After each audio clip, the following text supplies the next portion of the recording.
Assalamualaikum warahmatullahi wabarakatuh. Perkenalkan, saya Nikita Danisa Zurah Sitompul. Saya dari kelompok 3, kelas R4A. Jadi di sini saya akan menjelaskan terkait menganalisis data, analisis klasifikasi dengan menggunakan aplikasi Orange Data Mining. Nah, jadi sebelum memulai, di sini saya akan membuka aplikasinya bernama aplikasi Orange. Oke, kita tunggu sampai buka. Nah, lalu kita akan klik widget new karena kita akan membuat analisis data baru ya. Jadi kita klik yang new.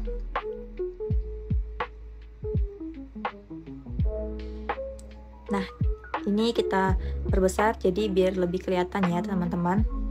Lalu di sini kita akan klik file, digeser ya teman-teman.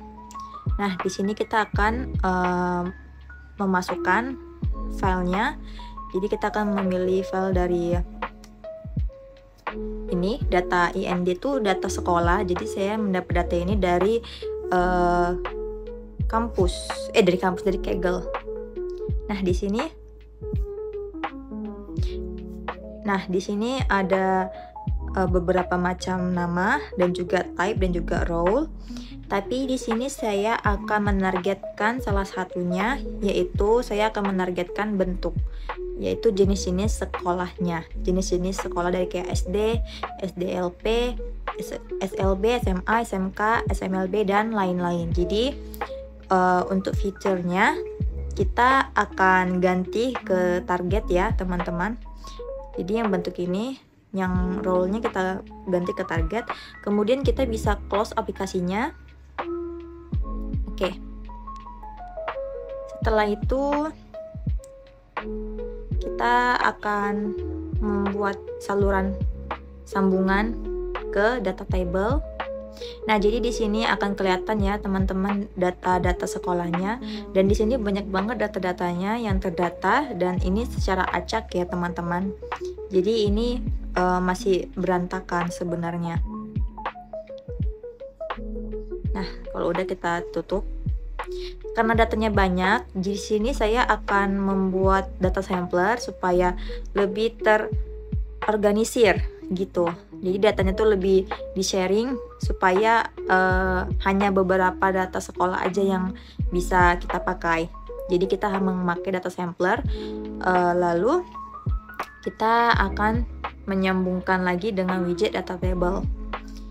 Oke, nah di sini nanti data tablenya tuh datanya menjadi sedikit, bisa teman-teman lihat karena udah ter-sharing, udah sama data sampler tuh udah terpilih gitu. Ibaratnya saya bingung mau jelasin gimana, pokoknya itu udah terpilih gitu. Terus nanti untuk nama widgetnya tuh kita ganti ya teman-teman, namanya menjadi nama sekolah. Kayaknya data sekolah aja deh. Kayaknya kita akan ganti ke data sekolah. Oke. Nah, sudah di sini setelahnya saya akan memakai 3 model klasifikasi yang untuk bisa analisis data-datanya nanti. Jadi di sini saya akan menggunakan data modelnya itu data SFM. Lalu saya akan memakai model Naive Bayes. Lalu terakhir saya akan memainkan model Random Forest. Nah, 3 ini itu model klasifikasi yang akan saya analisis untuk data-data tadi ya teman-teman. Jadi 3 ini tuh model klasifikasinya. Oke, lalu di sini kita akan sambungkan lagi dengan widget prediction. Nah, disambungkan ke 3 model tadi. Lalu garis penghubungnya juga disambung dari data sampler ke prediction. Data sampler tuh nanti isinya yang data-data sekolah yang terpilih tadi ya teman-teman. Nah, jadi di sini nanti udah langsung terhitung tuh analisisnya, perhitungannya. Nah, di sini Nah, lalu kita akan membuat test and score dari data aslinya tanpa di data sampler ya teman-teman. Jadi biar kita bisa melihat test and score-nya dari data sekolah ini. Jadi nanti dari 3 model ini disambungkan lagi teman-teman ke test and score-nya. Lalu dari test and score-nya itu kan masih kosong nih karena belum ada sambungan ke datanya. Maka di sini kita akan sambungkan data sampler. Tapi di sini data sampler tuh kayak dapat segitiga kuning. Sebenarnya nih nggak salah, cuman di sini mungkin ada yang masih belum benar gitu. Jadi di sini kita sudah ada, bisa dilihat kan perhitungannya sudah ada, cuman karena masih segitiga kuning jadi kita ganti ke data yang aslinya tanpa di data sampler. Nah, di sini kita tunggu sampai 100% ya, teman-teman. Nah, sekarang udah selesai. Nah, di sini bisa kita lihat nanti perhitungan test and score-nya sama prediction-nya. Jadi di sini prediction-nya itu udah tertera ya, kalau untuk hitungannya itu Naive Bayes itu lebih stabil daripada klasifikasi dari model SFM atau Random Forest. Jadi perhitungannya itu juga lebih banyak dari Naive Bayes. Bisa teman-teman lihat sendiri. Oke, kita tutup. Lalu untuk test and score-nya juga kita lihat dari data aslinya tanpa data sampler. Di sini juga bisa dilihat yang Naive Bayes itu perhitungannya juga lebih maksimal daripada yang SFM dan juga Random Forest. Jadi accuracy-nya tuh semuanya lebih ke Naive Bayes. Oke, jadi inilah sekian dari analisis klasifikasi tentang data-data sekolah dengan menggunakan 3 model. Nah, di sini kan banyak data-data sekolah di sini. Nah, jadi kita persingkat, kita hanya butuh beberapa data dengan menggunakan data sampler. Jadi hanya beberapa data yang terpilih, dan ini hasil dari analisis dengan menggunakan 3 model klasifikasi data mining dari aplikasi Orange. Oke, jadi sekian dari saya. Jika kurang mohon maaf ya. Terima kasih teman-teman semua yang sudah menonton. Assalamualaikum warahmatullahi wabarakatuh. Saya Bodewi Niram Bintang. Di sini saya akan membuat prediksi menggunakan aplikasi Orange. Yang pertama-tama, di sini kita mencari data tersebut melalui web di Kaggle. Kita menuju ke kolom sebelah kiri dataset, lalu kita cari kelulusan mahasiswa. Karena di sini saya akan menggunakan data kelulusan mahasiswa. Di sini ada 3 data, kita pilih kelulusan mahasiswa, lalu download data tersebut.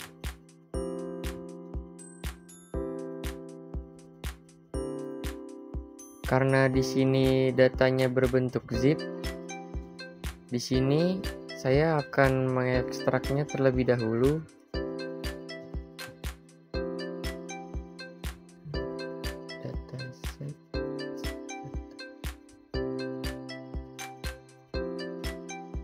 Di sini kita ekstrak terlebih dahulu, lalu kita lanjut ke Orange. Ini pertama-tama kita klik file tersebut, lalu kita masukkan data yang ingin kita prediksi.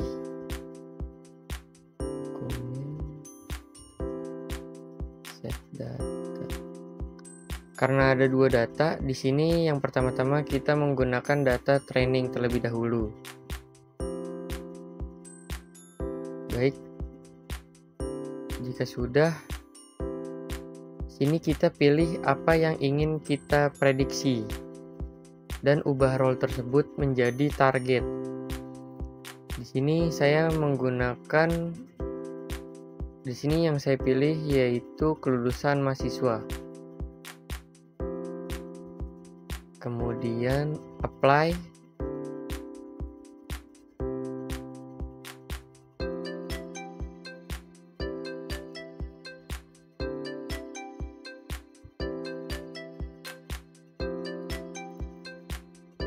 Di sini kita bisa lihat data-data yang terjabarkan di data table. Ada 0,2 data 0,2% data yang missing dan dua values. Dua values itu yaitu status kelulusan dan nama. Baik. Di sini kita menggunakan 3 algoritma. Kita gunakan yang pertama yaitu SVM. SVM ini kita sambungkan ke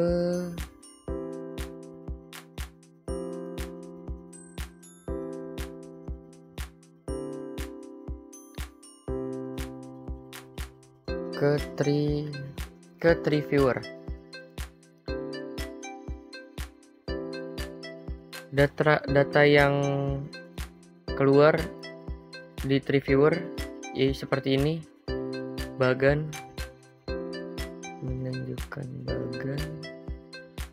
Lalu kita sambungkan algoritma yang kedua yaitu SVM. Yang ketiga yaitu naive Bayes.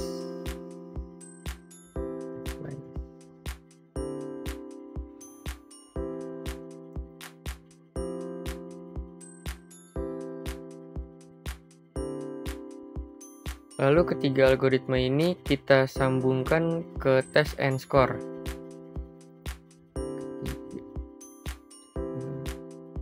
Dan data training yang kita gunakan.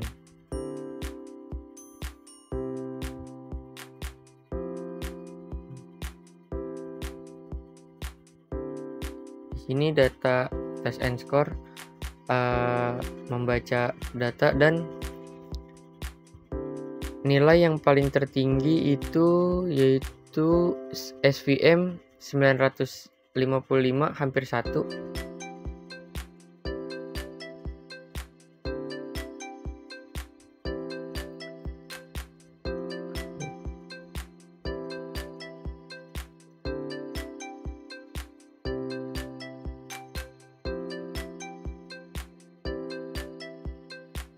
Di sini kita lanjut ke prediksi. Kita sambungkan data training, SVM, tree, dan naive Bayes. Lalu kita lihat data tersebut. Di sini ada data-data yang kita sambungkan, yaitu tree, SVM, dan naive Bayes. Tree datanya 0,05 banding 0,95, yaitu terlambat, benar, statusnya terlambat. SVM 0,04 banding 96, terlambat. Naive Bayes 0,04 banding 0,98, terlambat. Di sini datanya benar, dan di bawah ini ada data yang sama seperti test and score. Data yang paling besar di sini yaitu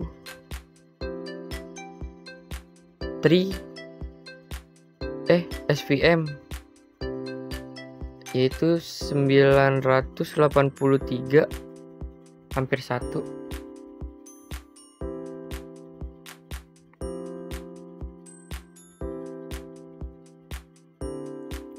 Di sini kita lanjut yang kedua,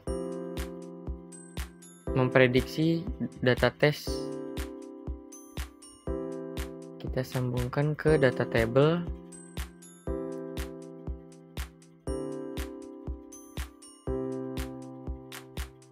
Lalu kita rename terlebih dahulu data tes.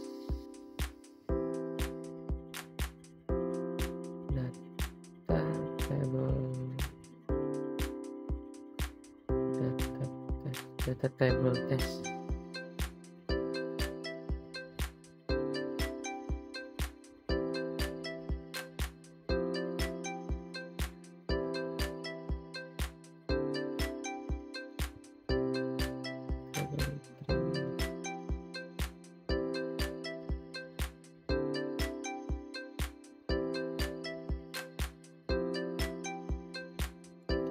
Oke, baik.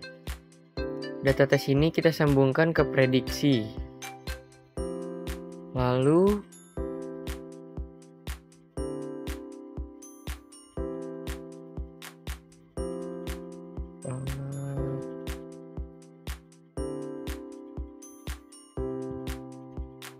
kita lihat di sini ada data-data yang kita sambungkan ke prediksi. Di sini ada data tree yaitu 0,98 banding 0,02 tepat. SVM 0,91 banding 0,09 tepat. Ada nav bias 0,76 dibanding 0,24 tepat. Yang kedua ada 1 banding 00 tepat. Yang ketiga juga ada 1 banding 00 tepat. Di bawah ini juga ada data yang sama seperti test and score. Di sini data yang paling tinggi yaitu 995, hampir 1. Itu saja yang bisa saya jelaskan. Wassalamualaikum warahmatullahi wabarakatuh. Perkenalkan, nama saya Lia Faradila. Saya ingin menjelaskan teknik klasterisasi atau clustering.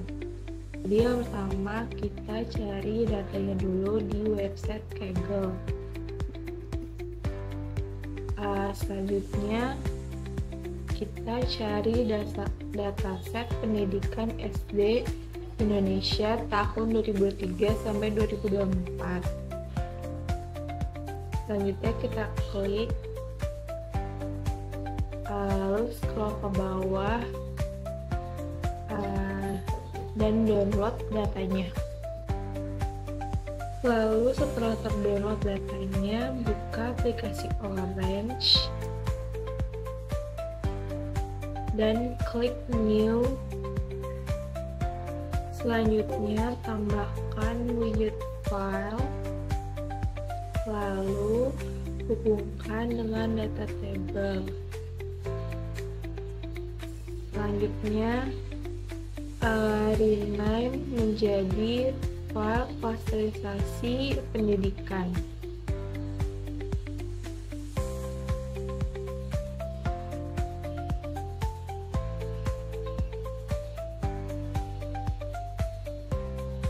Lalu masukkan filenya yang sudah di-download tadi. Setelah dimasukkan filenya, diklik silang saja.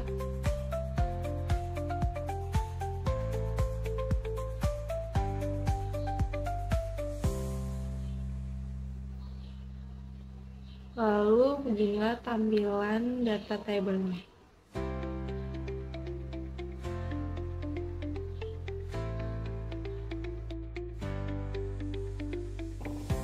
Saya Diva Indonesian Putri. Selanjutnya saya akan menjelaskan bagian klasterisasi.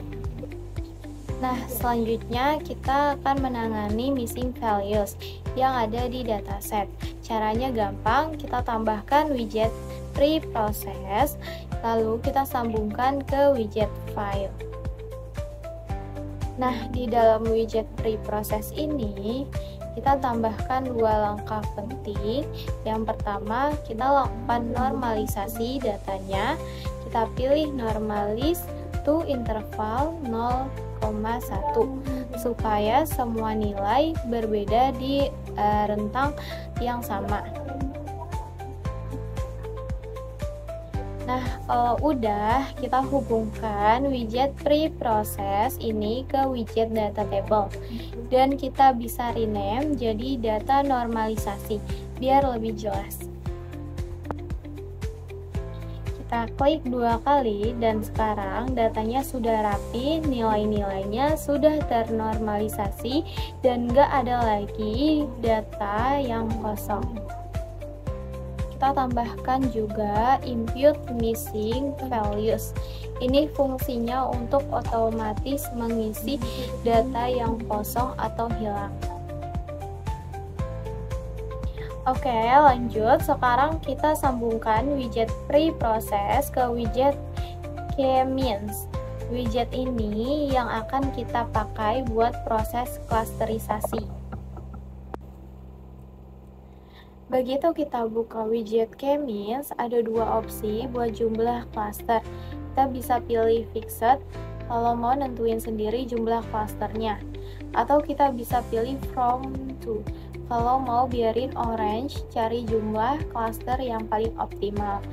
Tapi di sini kita pilih fixed dengan jumlah 3 cluster aja, karena kita mau bagi data ke dalam 3 kelompok, rendah, sedang, dan tinggi. Nah, sekarang kita tarik koneksi dari k-means ke widget scatterplot buat nampilin hasil klasterisasi dalam bentuk visual. Kita klik 2 kali scatterplotnya dan mulai atur. Untuk aksis X kita pilih cluster, untuk aksis Y kita pilih provinsi. Karena di sini belum tersedia untuk provinsi, kita ubah kolom file, pilih provinsi jadi kategorikal, dan role-nya kita set jadi feature. Untuk warna color dan bentuk shape, dua-duanya kita atur berdasarkan cluster. Ukuran titiknya, size, kita samakan aja biar rapi, dan label kita aktifin jadi cluster juga. Nah, sekarang kita bisa lihat hasil klasterisasinya secara visual. Masing-masing provinsi sudah terbagi ke dalam klaster sesuai tingkat kelayakan pendidikannya. Ada yang rendah, sedang, dan tinggi. Yang terakhir, tambahkan data table yang terhubung dengan k-means, lalu ubah menjadi data hasil klasterisasi.